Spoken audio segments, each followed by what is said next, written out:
this coming fall will begin his 45th year of coaching football. 41 of those 45 years coaching high school football in Michigan, all at the varsity level.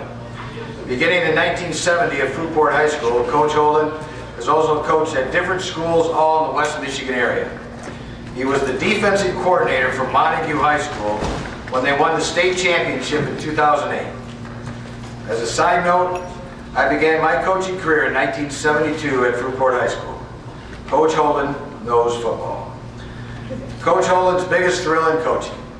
I had the chance to coach my son at Spring Lake High School for 3 years and then coach with him at Orchard View High School and at Whitehall High Schools.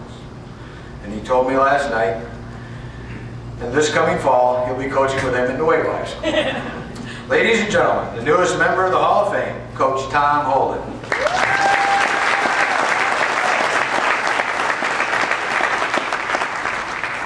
Thank you, Jack.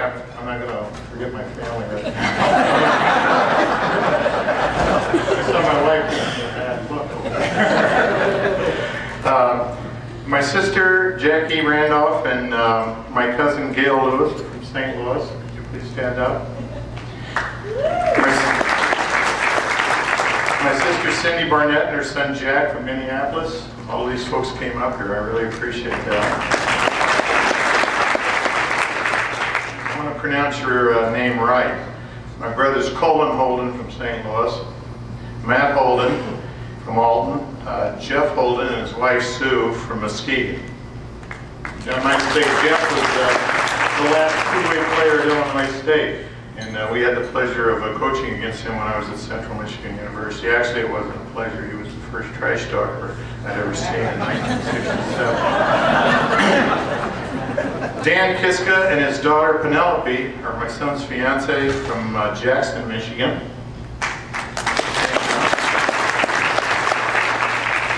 The only bad thing about Penelope is she was a manager, she went to St. Mary's College, but she was a manager for a couple years at Notre Dame. So he likes that.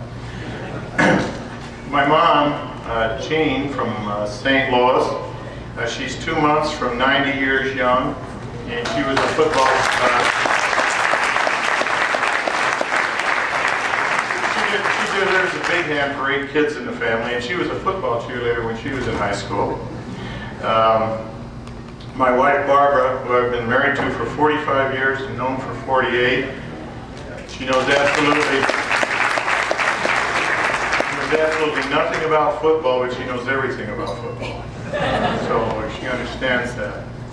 My daughter couldn't make it. She's with a sick horse in Lake Forest. And my son Daniel, who Jack talked about over there. I'd also like to mention Jimmy, Jack, and Dave in the back there with the Hope College guys. I coach with them at Granville, and they're pretty fine people.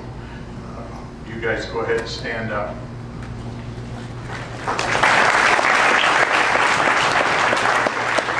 My first coaching assignment, messed that up. My dad was my first coach, and he taught me about humility, teamwork, and the team concept, even before Bo Schembechler. In our house, if you played well and you lost, you better feel bad about it.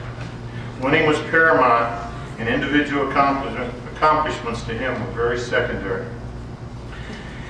My first coaching assignment was in 1966 after I graduated from Illinois State, and I was supposed to be varsity assistant in a position at CMU.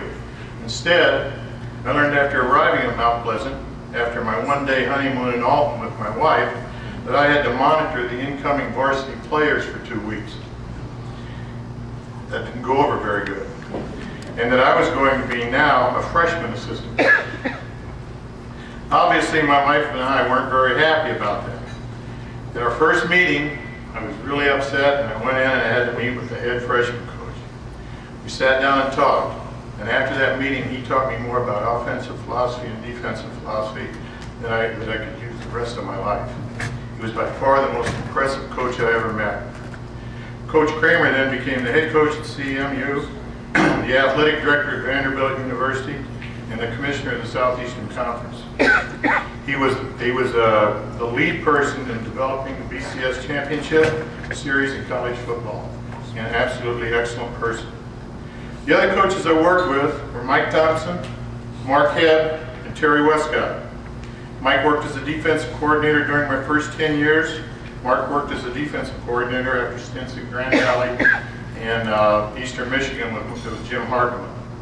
Terry was our longtime defensive line coach, and I'm indebted to all of these guys for their service and their friendship. Lastly, I want to talk about two players who made a real difference in my life.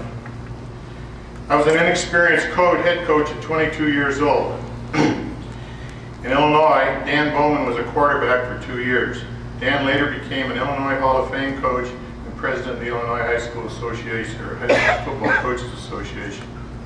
The last person that I'm going to talk about was a guy that played tailback for me when my first year at Fruitport. It was Pat Westcott. And Pat gained over 1,200 yards our first year, was an absolutely inexperienced offensive line, which meant he got hurt a lot. And I can remember the first thing when I first met my athletic director in our first game. He said, you know, Wyoming Lee beat us by 44 points. He says, I got him off the schedule for you. Well, I was kind of happy with that. I said, who did you get? He said, a small school in, I think he says, in South Grand Rapids. I said, where's that? He said, East Kentwood. They had a guy named Denbor who played at University of Michigan, I think was all Big Ten. And I thanked him for that. That's when I knew he probably didn't know what he was talking about. But we played a real close game with him and got beat by one of our kids dropping a punt. And I think Brian Simmons was the tailback. He picked it up and ran about 60 yards for a touchdown.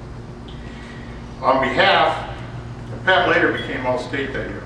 On behalf of these and many other players that I coached I've worked with, I accept this award and thank you very much to all of you folks up here and congratulations to you.